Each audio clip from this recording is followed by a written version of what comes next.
कौन था वो डॉन जिसने अल्मोड़ा के एक छोटे से गांव से मुंबई के अंडरवर्ल्ड तक का तय किया था सफर। वो कौन था जिसने शाहरुख खान तक से मांग डाली रंगदारी। जिस व्यक्ति के बारे में आज हम आपको बताने जा रहे हैं वो और कोई नहीं बल्कि प्रकाश पांडे उर्फ पीपी है। उत्तराखंड की सीतागंज सेंट्रल जेल में कैद कुख्यात माफिया और कभी छोटा राजन का दाहिना हाथ रहे प्रकाश पांडे उर्फ पीपी की कहानी किसी फिल्म की तरह ही प्रतीत होती है। छोटी सी उम्र में पीपी की मां की मृत्यु हो गई थी, जिसके बाद उसके पिता ने दूसरी शादी कर ली। अपनी दूसरी मां के आने से प्रकाश बिल्कुल खुश नहीं था, जिसकी वजह से उसकी अपने पिता से अनबन रहने लगी, जो कि एक दिन इतनी बढ़ गई कि प्रकाश अपने पिता को छोड़कर अपने मामा मामी के पास गांव चला गया।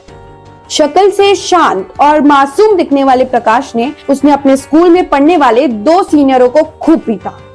प्रकाश ने अपराध की दुनिया में प्रवेश अपने गांव से ही किया था।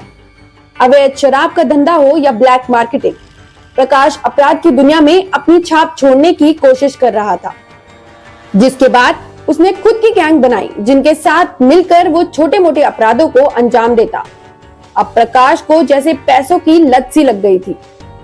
छोटी उम्र में ही उसने अल्मोड़ा जिले के अवैध धंधों पर राज कर लिया था, जिसके बाद भी प्रकाश की और पाने की चाहत उसको माया नगरी कहे जाने वाले मुंबई पहुंचाकर ही मानी। ये 90 का वो दशक था जब बाबरी मस्जिद विध्वंस के बाद धार्मिक नफरत के चलते मुंबई में बहुत से बॉम्ब अटैक हो रहे थे, जिसमें मुंबई के सबसे बड़े डॉन दाऊद इब्राहिम का नाम लिया जाता है। कहा जाता है यहीं से दाऊद और कभी उसका राइट हैंड रहे छोटा राजन के आपसी रिश्ते भी खराब हो गए। जब मुंबई अंडरवर्ल्ड में इतना बड़ा टकराव चल रहा था, तब दूसरी ओर अल्मोड़ा के गांव से प्रकाश पांडे भी मुंबई के सेंट्रल रेलवे स्टेशन पर पहुंच चुका था, जिसके बाद उसकी दोस्ती मुंबई के गैंगस्टर विक्की मल्होत्रा और पुनीत तानाशाह से हुई।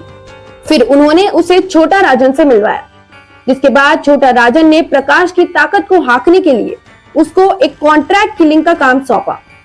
कहा जाता है जिस इंसान को मारने के लिए उसको बोला गया था वो कोई आम इंसान नहीं था, बल्कि एक हाई प्रोफाइल नेता था। इस हत्याकांड ने न केवल महाराष्ट्र सरकार बल्कि छोटा राजन को भी चौंका दिया, जिसके परिणाम स्वरूप छोटा राजन ने उसको अपने खास लोगों में शुमार कर लिया। जिसके बाद प्रकाश पांडे ने अपना नाम बदलकर बंटी पांडे रख लिया। मुंबई में हुए बॉम्ब ब्लास्ट के बाद दाऊद इब्राहिम और छोटा राजन एक दूसरे के खून के प्यासे हो गए थे, जिसमें से छोटा राजन ज्यादा मजबूत होकर उभरा, क्योंकि उसके साथ विक्की मल्होत्रा और पुनीत आशा के साथ बंटी पांडे जैसे लोग भी शामिल थे।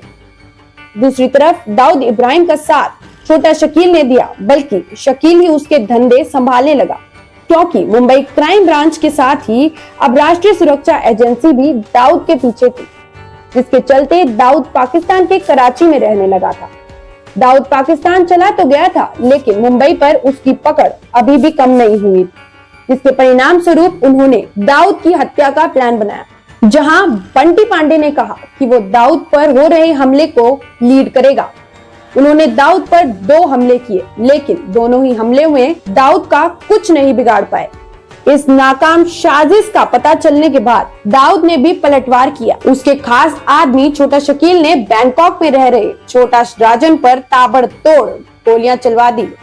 इन दोनों गैंगों के बीच अब अंतर्राष्ट्रीय गैंग वॉर छिड़ गई, जिसमें दर्जनों शार्प शूटर और माफियाओं की हत्या हुई।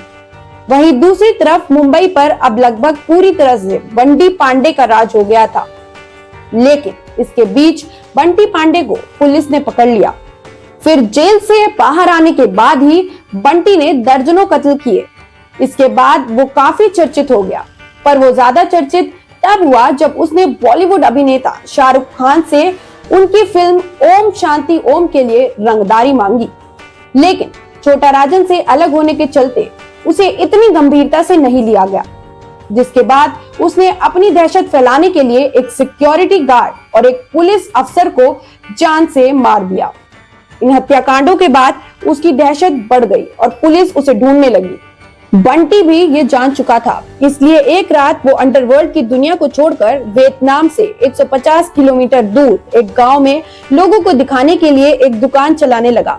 जिसकी आड़ में वो वियतनाम से ही मुंबई में अपने धंधे चलाता, जिसके लिए वो सैटेलाइट फोन से कॉल करता।